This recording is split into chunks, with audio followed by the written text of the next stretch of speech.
Bonjour à tous, amis rugbymen et rugbywomen.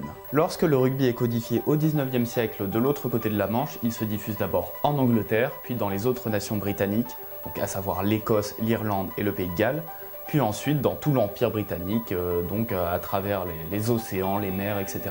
Notre beau sport arrive aussi en France, où il connaît donc une très forte popularité à la fin du 19e siècle et au 20e siècle, avant d'être dépassé, malheureusement pour nous, par le football.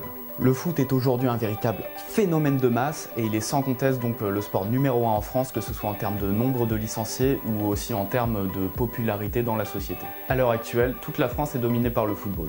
Enfin presque toute, car un petit village d'irréductibles gaulois résiste encore et toujours à l'envahisseur. Ce village, donc vous l'avez sûrement compris, c'est le sud-ouest où le rugby reste encore le sport numéro 1. La question qu'on va se poser aujourd'hui, c'est donc pourquoi le rugby est joué plus dans le sud-ouest de la France.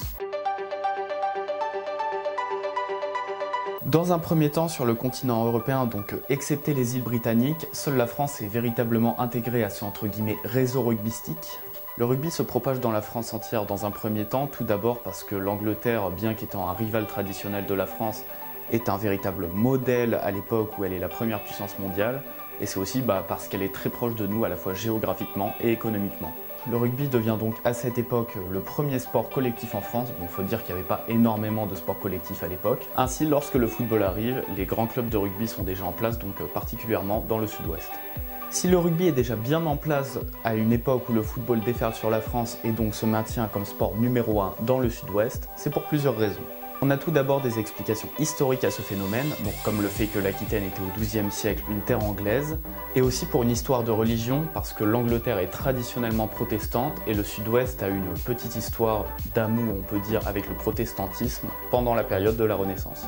Enfin, on pourrait citer comme raison historique une volonté de revanche du sud occitan contre un nord dominateur, mais bon, toutes ces explications paraissent incomplètes. Selon le géographe et historien Jean-Pierre Augustin, cette implantation du rugby dans le sud-ouest est due à 3 raisons. Premièrement, à Bordeaux, la présence d'une forte communauté anglaise, ce qui permet ainsi aux Bordelais d'observer leurs loisirs et puis donc de les transmettre dans tout le sud-ouest par la suite. Deuxièmement, on a une volonté chez les intellectuels bordelais de l'époque de développer les activités physiques et sportives chez la jeunesse, donc dans une volonté eugéniste. L'eugénisme, dans son contexte du 19e siècle, c'est la volonté d'améliorer la race par certains facteurs comme le sport. Et quoi de mieux que le rugby, donc un sport amusant à jouer et forgeant la camaraderie pour initier les jeunes au sport. Troisièmement, on a le développement d'un club, le Stade Bordelais, qui devient de plus en plus performant jusqu'à battre les grandes équipes parisiennes que sont à l'époque le Stade Français et le Racing Club de France, jusqu'à devenir le premier club de province champion de France en 1899. C'est donc ces 3 régions qui font à l'époque de Bordeaux un véritable bastion du rugby français, à partir duquel le rugby va se développer dans les autres régions du sud-ouest. Ces régions où le rugby se diffuse sont aujourd'hui des véritables forteresses du rugby français, donc comme le Pays Basque, petite dédicace aux Basques de mon club, aussi les Landes, Toulouse, la Catalogne ou encore vers le nord, La Rochelle.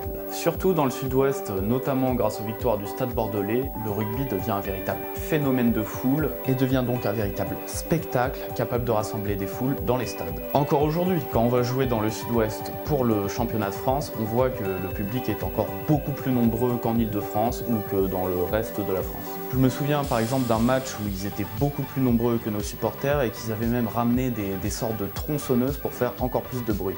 Le rugby résiste donc beaucoup plus au football dans le sud-ouest car il est implanté beaucoup plus solidement que dans le reste de la France et participe déjà à la vie sociale des petites et moyennes villes de province. Le football a ainsi pu se développer dans tout le reste de la France parce que le rugby n'était pas implanté solidement dans ces secteurs et la nature ayant horreur du vide et d'autres sports collectifs n'étant pas là véritablement pour contester le football, le foot a donc pu conquérir tous ces territoires. Pour conclure, on peut dire que même si, avec le professionnalisme, le rugby se développe beaucoup plus dans le reste de la France, il suffit de voir une carte des clubs professionnels pour voir que le rugby est beaucoup plus implanté dans ce sud-ouest de la France. C'est la fin de cette vidéo. Bon, j'espère vraiment qu'elle vous a plu. Moi, ça m'a fait plaisir de changer un peu, de toujours raconter même si je l'ai fait que 2 fois, mais de raconter l'histoire des clubs. Je trouve que c'est sympa de faire un truc un peu plus thématique. Donc n'hésitez pas, si cette vidéo vous a plu, à partager, à lâcher des pouces bleus, à vous abonner, etc. Vous connaissez le principe. Enfin, je voulais dire que la plupart des infos que j'ai utilisées pour écrire cette vidéo viennent de l'universitaire Jean-Pierre Augustin, donc de l'université de Bordeaux, qui a écrit un article assez intéressant sur la diffusion du rugby dans le monde et pas juste en France, donc je vous conseille à le lire, je vous mets le lien dans la description. Sur ce, passez une bonne journée et à une prochaine fois.